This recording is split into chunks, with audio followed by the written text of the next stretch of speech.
വീണ്ടും ഒരു വസന്തം കൂടി. നിലവിളിയോടെ സത്യ പുറത്തുനിന്നും അകത്തേക്ക് കയറി വന്നു. എല്ലാ പേരുടെയും കണ്ണും ഒരുപോലെ അവനിൽ തറഞ്ഞു. ശ്രീ നിലവിളിയായിരുന്നു. പക്ഷെ അവൻ അടുത്തെത്തും മുമ്പേ രമൺ അവളെ താങ്ങിപ്പിടിച്ചു. സാരംഗിൻ്റെ ചുണ്ടുകൾക്കിടയിലിരുന്ന് ആ പേര് ഞെരിഞ്ഞമർന്നു, രമൺ. അകത്തേക്ക് കയറി വന്നപ്പോൾ കണ്ടത് ഒരു ഗർഭിണിയെ പിടിച്ച് തള്ളുന്ന മറ്റൊരു പെൺകുട്ടിയെയാണ്. അതാണ് വേഗം വീഴാതെ അവളെ താങ്ങി നിർത്തിയത് രമൺ. പക്ഷെ ബോധം മറഞ്ഞു പോയി അവളുടെ. സത്യ രമണിൻ്റെ കയ്യിൽ നിന്നും സ്ത്രീയെ തട്ടിപ്പറിക്കുന്നത് പോലെ തൻ്റെ മാറോട് ചേർത്തു. ശ്രീ മോളെ കണ്ണു തുറക്കടി. ശ്രീ പ്ലീസ് കണ്ണു തുറക്ക്. Sarang call the ambulance. Sarang വേഗം ഹോസ്പിറ്റലിലേക്ക് വിളിച്ചു. രമൺ വേഗം സത്യയുടെ അടുത്തേക്ക് വന്നു. നന്ദുവിൻ്റെ പൾസ് ചെക്ക് ചെയ്തു. സത്യ, ഇഫ് യു ഡോണ്ട് മൈൻഡ് ഞാൻ നോക്കട്ടെ? ഷുവർ. ഇയാളെ ഒന്ന് അകത്തേക്ക് കിടത്തി തരാമോ? Why not. സത്യ അവളെ പതിയെ എടുത്ത് അകത്തേക്ക് അവൻ്റെ ക്യാബിനിലേക്ക് പോയി. സാരംഗ്, രമൺ എന്നിവർ തൊട്ട് പിന്നാലെയും. നന്ദുവിനെ സത്യയുടെ ക്യാബിനോട് ചേർന്നുള്ള പ്രൈവറ്റ് റൂമിൽ കിടത്തി. അവളുടെ നിറകയിൽ തഴുകി. ഒരു തുള്ളി കണ്ണുനീർ അവളുടെ നിറകയിൽ വീണ് ചിതറി. സത്യ പുറത്തേക്ക് പാഞ്ഞു പോയി. 1-2 ലേഡി സ്റ്റാഫ് അവിടെ നിന്നു. കാറ്റ് പോലെ സത്യ അപൂർവയുടെ മുന്നിൽ ചെന്ന് നിന്നു. അവൾ ആരാണെന്ന് കരുതി നീ? സത്യ കൂൾ. അവളെ ഞാനൊന്നും ചെയ്തില്ല. ഞാൻ ചോദിക്കുകയായിരുന്നു അവൾ വിഡോ ആണോ എന്ന്, അതോ ആരെങ്കിലും പണി കൊടുത്തതാണോ എന്ന്. കണ്ടാലറിയില്ലേ, താലിയുമില്ല, നെറ്റിയിൽ സിന്ദൂരവുമില്ല. ഇതത് തന്നെ. ഇവളോട് വരേണ്ടെന്ന് പറയൂ സത്യ. എനിക്ക് ഈ ടൈപ്പ് ആൾക്കാരെ കാണുന്നതേ ഇഷ്ടമല്ല. അവളുടെ മൂല്യം അളന്ന് തിട്ടപ്പെടുത്താൻ നിന്നെ പോലൊരു ബിച്ചിന് കഴിയില്ല. അവളെപ്പോലൊരു അലവിലാതി പെണ്ണിന് പറഞ്ഞു തീരുന്നതിന് മുമ്പേ തന്നെ സത്യയുടെ വലത് കരം 1 അല്ല 2 അല്ല 3 തവണ അപൂർവയുടെ കവിളിൽ ഉയർന്നു താണു. Do you know who she is? She is mine. She is Sreenanda Satyaprathap. ഇനി ഒരിക്കൽ കൂടി നിന്റെ പുഴുത്ത നാവുകൊണ്ട് അവളെ എന്തെങ്കിലും പറഞ്ഞാൽ പിന്നെ നീയൊന്നും സംസാരിക്കില്ല. ഞാനത് ഓർത്തു മാറ്റും. നെറ്റിയിൽ സിന്ദൂരവും കഴുത്തിൽ താലിയും ഇല്ലെങ്കിലും മനസ്സിൽ എന്നെയും വയറ്റിൽ ഞങ്ങളുടെ കുഞ്ഞിനെയും അവൾ ചുമക്കുന്നുണ്ട്. അവളാണ് യഥാർത്ഥ പെണ്ണ്. പെണ്ണെന്ന വാക്കിന് പൂർണ്ണത സ്നേഹം കൊണ്ട് തെളിയിച്ചവൾ. ഇനി ഒരക്ഷരം നിന്റെ നാവിൽ നിന്നും വീണാൽ കവൾ പുകയുന്നു. ആദ്യമായാണ് ഇങ്ങനെയൊരു അനുഭവം. ഇത്രയും നാൾ ആരും ഇങ്ങനെ അവളോട് പെരുമാറിയിട്ടില്ല. അതിനവസരം നൽകിയിട്ടില്ല. പണത്തിൻ്റെ പിൻബലത്തിൽ എല്ലാം ഒതുക്കി തീർക്കും. കണ്ണ് നിറഞ്ഞു പെയ്യുന്നു അപൂർവയുടെ. തുടച്ചു മാറ്റാൻ പോലും കൈ പൊങ്ങുന്നില്ല. അതിനേക്കാൾ അവമാനിക്കപ്പെട്ടു പോയതിൻ്റെ സങ്കടം. സത്യ തിരികെ റൂമിലെത്തുമ്പോൾ രമൺ അവൾക്കുള്ള ഇഞ്ചക്ഷൻ എടുക്കുന്നു. രമൺ അവൾക്ക് she is fine Satya. BP അല്പം കൂടുതലാണ്. ഇഞ്ചക്ഷൻ കഴിഞ്ഞു. അല്പം റെസ്റ്റ് എടുക്കട്ടെ. സാരംഗ്, രമണിന് ഗസ്റ്റ് റൂം കാണിച്ചു കൊടുക്ക്. I will be there in few minutes. രമണിൻ്റെ കൈപിടിച്ച് കുലുക്കി. Thanks for everything. It's okay. Sarang രമണിനെയും കൊണ്ട് ഗസ്റ്റ് റൂമിലേക്ക് പോയി. ഇതെങ്ങനെ doctor cum businessman? Doctor Raman Vasudevan. MBBS കഴിഞ്ഞു പ്രാക്ടീസ് ചെയ്യുമ്പോഴാണ് അച്ഛൻ്റെ മരണം. അമ്മ തനിച്ചായി. പിന്നെ എല്ലാം പൂട്ടിക്കെട്ടി അമ്മയുടെ അടുത്തേക്ക് ബിസിനസ് ഏറ്റെടുത്തു. താല്പര്യം ബിസിനസ്സായിരുന്നു. അച്ഛൻ്റെ നിർബന്ധം. അതാണ് ഡോക്ടർ പിടുത്തം. ഓക്കെ ഡോക്ടർ, റെസ്റ്റ് എടുക്ക്. We will meet the conference hall. നന്ദുവിൻ്റെ അടുത്ത് അവളോട് ചേർന്നിരുന്നു സത്യ. മാപ്പ് എല്ലാത്തിനും. എന്നോട് പുറക്കാൻ നിനക്ക് കഴിയില്ലേ മോളെ? അവളുടെ വലത് കൈ എടുത്ത് നെഞ്ചോട് ചേർത്ത് പിടിച്ചു. കണ്ണ് നിറഞ്ഞു പെയ്യുന്നുണ്ട്. വലത് കൈ അവളുടെ വയറിൽ പതിയെ തലോടുന്നുണ്ട്. അച്ചായോട് ക്ഷമിക്കാൻ അമ്മയ്ക്ക് കഴിയില്ലേ കുഞ്ഞാ? കുഞ്ഞിനും അച്ചായോട് പിണക്കമാണോ? അച്ചയ്ക്കല്ലേ ഇപ്പോൾ ആരുമില്ലാത്തത്? അച്ചയല്ലേ ഒറ്റയ്ക്ക്? വയറിനുള്ളിൽ അനക്കം. സത്യയുടെ കൈയിരുന്ന വയർഭാഗം മുഴിച്ചു പൊങ്ങി. തിരിയിളക്കം പോലെ വയർ അവിടെവിടെയായി ഉയർന്നു താണു. നന്ദു കണ്ണു തുറക്കുമ്പോൾ കണ്ട കാഴ്ച ഇതാണ്. കണ്ണിറുക്കി അടച്ച് വീണ്ടും തൊള്ളാനും കൊള്ളാനും വയ്യാതെ ഒരുപാട് തവണ മാപ്പ് പറഞ്ഞു, തെറ്റേറ്റ് പറഞ്ഞു. എന്നിട്ടാണ് പുറത്തേക്ക് പോയത്. തിരികെ എത്തും മുമ്പ് എന്തൊക്കെയോ സംഭവിച്ചു. അവൾ പതിയെ എഴുന്നേൽക്കാൻ നോക്കി. അവളുടെ അനക്കം തട്ടി സത്യ മുഖത്തേക്ക് നോക്കി. ബെഡിൽ നിന്നും എഴുന്നേൽക്കാൻ ശ്രമിക്കുന്നുണ്ട്. ശ്രീ, ഇപ്പോൾ പ്രശ്നമൊന്നുമില്ലല്ലോ, ഹോസ്പിറ്റലിൽ പോകണോ? തിരിച്ചു മറുപടി പറഞ്ഞില്ല. അവൾ മുഖം തിരിച്ചു. ശ്രീ നോക്കില്ലെന്ന് മനസ്സിൽ ഉറപ്പിച്ചവൾ. സത്യ റൂമിൽ നിന്നും പുറത്തേക്ക് ഇറങ്ങിപ്പോയി. അവൻ്റെ എല്ലാം തകർന്നതുപോലെയുള്ള വരവ് കണ്ടപ്പോൾ സാരംഗിന് വേദന തോന്നി. അവൾക്ക് എന്നോട് ക്ഷമിക്കാൻ കഴിയില്ലടാ. ഞാൻ തോറ്റുപോയടാ. അവൾ ഓക്കെ അല്ലെങ്കിൽ ഹോസ്പിറ്റലിൽ കൊണ്ടുപോകണം. രമേശിനെ കൂടെ കൂട്ടിക്കോ. രമൺ ഒരു ദിവസം കൂടി കാണും. ബിസിനസ് ഡീൽ നീ നോക്കിയാൽ മതി. നീ എവിടെ പോകുന്നു സത്യ? അതിന് മറുപടി പറയാതെ സത്യ പുറത്തേക്ക് ഇറങ്ങിപ്പോയി. സത്യ, സാരംഗ് അവനെ പിടിച്ചു നിർത്തി. നീ ഇതെവിടേക്കാണ് പോകുന്നത്? ഇപ്പോൾ നിന്റെ സാന്നിധ്യം അവൾക്ക് ആവശ്യമുണ്ട്.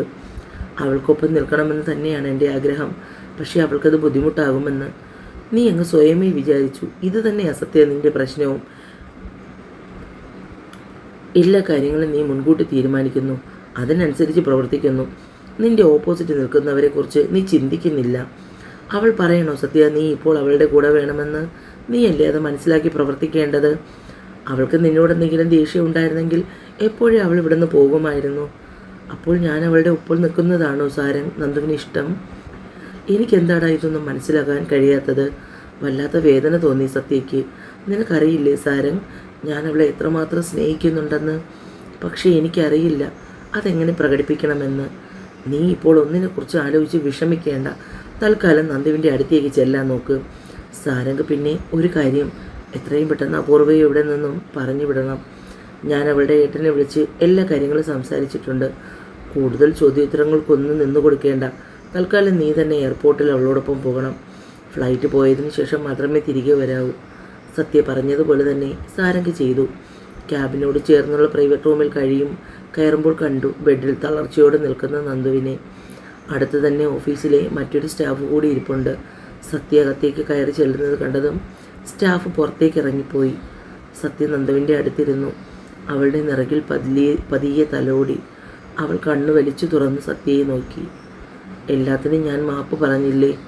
അവൻ്റെ കണ്ണ് നിറഞ്ഞ് കണ്ണുനീർ തുള്ളികൾ നന്ദുവിൻ്റെ മുഖത്തേക്ക് വീണു. എന്നോട് ക്ഷമിക്കാൻ കഴിയില്ലേ മോളെ നിനക്കിപ്പോഴും? സങ്കടം കൊണ്ട് സത്യയുടെ ഒച്ചയിടറിപ്പോയി. നന്ദു പതിയെ എഴുന്നേറ്റ് ബെഡിൽ ചാരിയിരുന്നു. ഇനി നിനക്ക് എന്നോട് ക്ഷമിക്കാൻ കഴിയില്ലെങ്കിൽ ഒരു നിമിഷം പോലും ഞാൻ നിൻ്റെ കൺമുന്നിൽ നിൽക്കില്ല നിന്നെ വിഷമിപ്പിക്കാൻ. പോട്ടെ മോളെ, ഞാൻ നിനക്ക് ശല്യമാവാതെ എവിടേക്കെങ്കിലും നിന്നെയും കുഞ്ഞിൻ്റെയും കൺവെട്ടതുപോലും വരാതെ. സത്യയുടെ പറച്ചലിന് കൈവീശി അവൻ്റെ കവിളിൽ ആഞ്ഞടിച്ചു നന്ദു. കോളറിൽ പിടിച്ച് ശക്തിയായി കുലുക്കി. അടിച്ച കവിളിൽ വിഷമത്തോടെ ചുണ്ട് ചേർത്തുകൊണ്ട് അവൾ ഏങ്ങി കരഞ്ഞു. അതിനുവേണ്ടിയാണോ ഞാനും എൻ്റെ കുഞ്ഞും ഇത്രയും നാളും കാത്തിരുന്നത്? എവിടെയെങ്കിലും പോകാമെന്ന്? പൊയ്ക്കോ, എവിടേക്ക് വേണമെങ്കിലും പൊയ്ക്കോ. എനിക്ക് കാണണ്ട ഈ മുഖം. എന്നെ ഒരിക്കൽ പോലും സ്നേഹിച്ചിരുന്നില്ല. എന്നോട് കാണിച്ച സ്നേഹമൊക്കെ വെറുതെ ആയിരുന്നോ? അവൻ്റെ കഴുത്തിൽ കെട്ടിപ്പിടിച്ച് ഏങ്ങലടക്കുന്നതുവരെ കരഞ്ഞു. സത്യയും നന്ദുവിനെ ആശ്വസിപ്പിച്ചുകൊണ്ട് തോളിൽ പതിയെ തട്ടിക്കൊടുത്തു. അവനും കരയുകയായിരുന്നു. അല്പനേരം കഴിഞ്ഞാണ് താൻ എന്താണ് ചെയ്യുന്നതെന്ന് നന്ദുവിൻ്റെ ഓർമ്മയിൽ തെളിഞ്ഞത്. സത്യയെ തള്ളി മാറ്റി കണ്ണുകൾ വാശിയോടെ തുടച്ചു നീക്കി ബെഡിൽ നിന്നും താഴെ ഇറങ്ങി പുറത്തേക്ക് പോയി. അപൂർവയെ യാത്രയാക്കിയതിനു ശേഷം തിരികെ ഓഫീസിൽ വരികയായിരുന്നു സാരംഗ്. ഓഫീസിൽ നിന്നും പുറത്തേക്ക് ഇറങ്ങി വരുന്ന നന്ദുവിനെ സത്യ തടഞ്ഞു നിർത്തി. എന്താ നന്ദു നീ കാണിക്കുന്നത്? നീ എവിടേക്കായി പോകുന്നത്? എനിക്ക് വീട്ടിൽ പോകണം ഏട്ടാ. ഇനി ഒരു നിമിഷം ഞാനിവിടെ നിൽക്കില്ല. അപ്പോഴേക്കും അവൾക്ക് പിന്നാലെ സത്യ വരുന്നുണ്ടായിരുന്നു. അവൻ്റെ കവിളിലെ വിരൽപ്പാട് കണ്ടപ്പോൾ തന്നെ സാരംഗിന് കാര്യം മനസ്സിലായി. അവന് ചിരി വരുന്നുണ്ടായിരുന്നു. അത് നന്ദു കാണാതെ ഒളിപ്പിക്കുകയും ചെയ്തു. എന്നാൽ കൃത്യമായി സത്യ അത് കണ്ടു. ആർക്ക് എവിടേക്ക് വേണമെങ്കിലും പോകാം. അത് നീ എന്നോട് അനുവാദം ചോദിക്കേണ്ട കാര്യമില്ല. പക്ഷേ ഞാൻ ആരിൽ നിന്നും ഒളിച്ചോടാൻ ഇന്ന് വരെയും ശ്രമിച്ചിട്ടില്ല. എനിക്ക് വീട്ടിൽ പോകണം. ഏട്ടാ എന്നെ ഒന്ന് ഡ്രോപ്പ് ചെയ്യുമോ? അതിനെന്താ? സാരംഗ് നന്ദുവിനെ കാറിൽ കയറ്റി. സത്യ അവിടെ നിൽക്കുന്നു എന്ന് പോലും നന്ദു ശ്രദ്ധിച്ചില്ല. പോകുവാണെന്ന്. ഏട്ടാ, എനിക്ക് ശല്യമാകില്ലെന്ന്. എനിക്കും കുഞ്ഞിനും ശല്യമാകാതെ എവിടെയെങ്കിലും പോകാമെന്ന്. അതിനാണോ ഞാൻ ഇത്ര നാളും കാത്തിരുന്നത്? എന്താ ഏട്ടാ എന്നെ മനസ്സിലാക്കാതെ പോകുന്നത്? മോളെ, അവന് നിന്നോട് സ്നേഹമാണ്. പക്ഷേ അവൻ ഏത് രീതിയിൽ പ്രകടിപ്പിക്കാൻ ശ്രമിച്ചിട്ടും പരാജയപ്പെട്ടു പോകുന്നു. ഇപ്പോൾ തന്നെ അവൻ എന്തുമാത്രം സങ്കടപ്പെട്ടാണ് ഇവിടെ നിൽക്കുന്നതെന്ന് എനിക്കറിയാം. എനിക്ക് മാത്രമല്ല നിനക്കും അറിയാം. പിന്നെന്താ മോളെ ഈ ഒളിച്ചുകളി? ഇല്ല ഏട്ടാ, എനിക്കെല്ലാം പെട്ടെന്ന് മറക്കാൻ കഴിയില്ല. കുറച്ചുനാൾ എൻ്റെ പിന്നാലെ നടക്കട്ടെ. നിങ്ങൾ രണ്ടുപേരുടെയും ടോമാഞ്ചേരി കളിക്കിടയിൽ ഞാനാണ് വലയുന്നത്. സാരംഗ് പറഞ്ഞു. ഒരുപാട് നാൾ ഞാൻ എൻ്റെ ഏട്ടനെ ബുദ്ധിമുട്ടിക്കില്ല. കുറേ നാളുകൾക്ക് ശേഷം അവളുടെ മുഖത്ത് പഴയ സന്തോഷം തിരികെ വന്നത് സാരംഗ് കണ്ടു. ക്യാബിനിലിരിക്കുമ്പോൾ മുഴുവൻ സത്യയുടെ മനസ്സിൽ അല്പം മുമ്പ് നടന്ന കാര്യങ്ങളായിരുന്നു. അവൻ ഇടത് കൈകൊണ്ട് കവിളിൽ തലോടി. അവൾ ചേർത്ത് പിടിച്ചതും അടിച്ച കവിളിൽ ചുംബിച്ചതുമെല്ലാം. കൊള്ളാം, അവളുടെ കയ്യിൽ നിന്നും നല്ലൊരെണ്ണം കിട്ടിയല്ലേ. ഇനി നീ നന്നാവും, എനിക്ക് ഉറപ്പുണ്ട്. സാരംഗ് കളിയാക്കിക്കൊണ്ട് അകത്തേക്ക് വന്നു. വീട്ടിലെത്തി നേരെ റൂമിലേക്ക് പോയി നന്ദു. ക്ഷീണവും അവശതയും ഏറെ ഉണ്ടെങ്കിലും ഇപ്പോൾ മനസ്സിലൊരു സന്തോഷമുണ്ട്. ശരീരത്തിൽ സത്യയുടെ മണം. വയറിൽ പതിയെ തലോടി. അച്ഛയെ അമ്മ തല്ലി കുഞ്ഞ. അമ്മയോട് പിണങ്ങല്ലേ, നിന്റെ അച്ഛയ്ക്ക് ഒരടിയുടെ കുറവുണ്ടായിരുന്നു. ഇന്നതമ്മ തീർത്തു കൊടുത്തു. പിണങ്ങിയോ ആവോ അമ്മയോട്? കുഞ്ഞ് പിണങ്ങരുത്, അമ്മയെ അറിയാമല്ലോ. വയറ് ചെറുതായി ഇളകി മറഞ്ഞു. അമ്മ വന്നു കഴിഞ്ഞാൽ അമ്മ കഴിക്കാൻ വന്ന് വിളിച്ചപ്പോൾ നന്ദു പതിയെ എഴുന്നേറ്റു. രമണുമായുള്ള മീറ്റിംഗ് നല്ല രീതിയിൽ തന്നെ അവസാനിച്ചു. കോൺട്രാക്റ്റ് ഗംഭീരമായി തന്നെ സൈൻ ചെയ്തു. പൂർണ്ണ തൃപ്തനായിട്ടാണ് രമൺ മടങ്ങിയത്. എയർപോർട്ട് വരെ സത്യയും സാരംഗും കൂടെ പോയിരുന്നു. സത്യ, നിങ്ങളുടെ വൈഫിൻ്റെ ഹെൽത്ത് കണ്ടീഷൻ ഓക്കെ അല്ല, കുറച്ചുകൂടി ശ്രദ്ധിക്കണം. പ്രഗ്നൻ്റ് അല്ലേ, she need more rest and care. ഈ സമയം വളരെ വിലപ്പെട്ടതാണ്. സത്യ, എൻജോയ് യുവർ ഡേയ്സ് മാൻ. സത്യയുടെ തോളിൽ തട്ടിക്കൊണ്ട് രമൺ പറഞ്ഞു.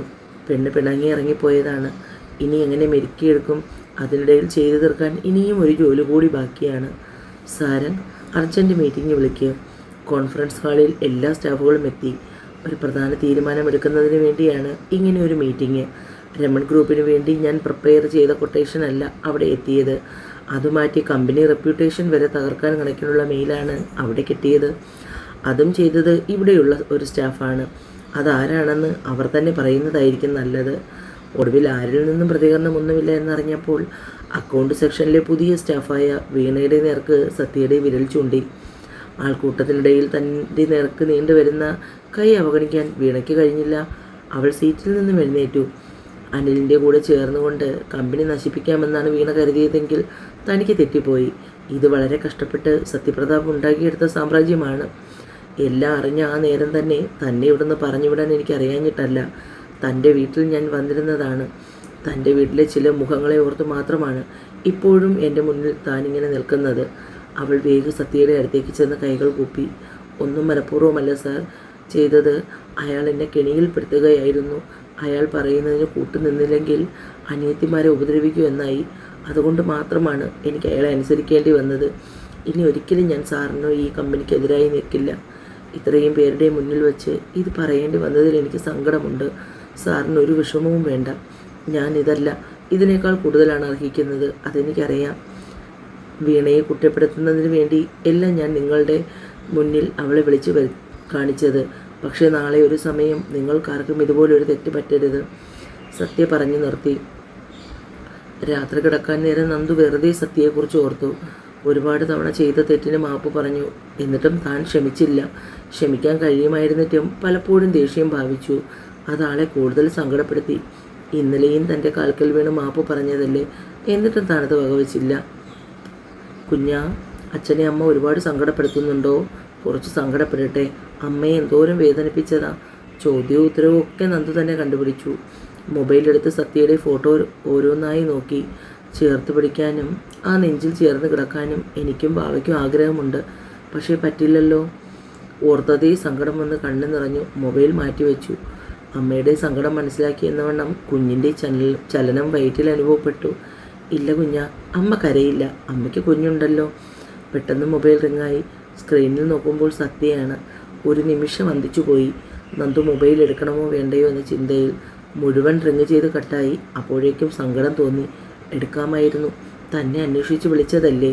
ഓരോന്നോർത്ത് കിടന്നപ്പോൾ വീണ്ടും മൊബൈൽ റിങ് ചെയ്തു. ഒരു നിമിഷം ആലോചിക്കാതെ കയ്യെത്തി ഫോണെടുത്തു. ഹലോ ശ്രീ. കാറ്റുപോലെ പതിഞ്ഞ ശബ്ദം കേട്ടപ്പോൾ ശരീരമാകെ കുളിർന്നു. ഇനിയും നിന്റെ പിണക്കം മാറിയില്ലേ ശ്രീ? നന്ദുവിന് നാവ് ചലിക്കാൻ പോലും കഴിഞ്ഞില്ല. എന്തെങ്കിലും ഒന്ന് പറയടി. ഞാൻ വിളിച്ചത് നിനക്ക് ഇഷ്ടമായില്ലേ? ശബ്ദത്തിലെ വേദന തിരിച്ചറിഞ്ഞതും മറുപടി പറയാതിരിക്കാൻ കഴിഞ്ഞില്ല.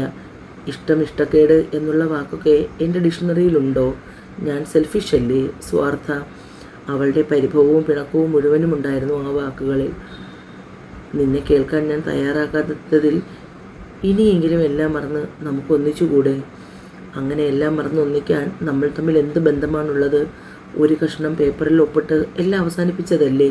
കെഞ്ചി പറഞ്ഞതല്ലേ ഞാൻ താലിയെങ്കിലും എനിക്ക് തരണമെന്ന്. എന്നിട്ട്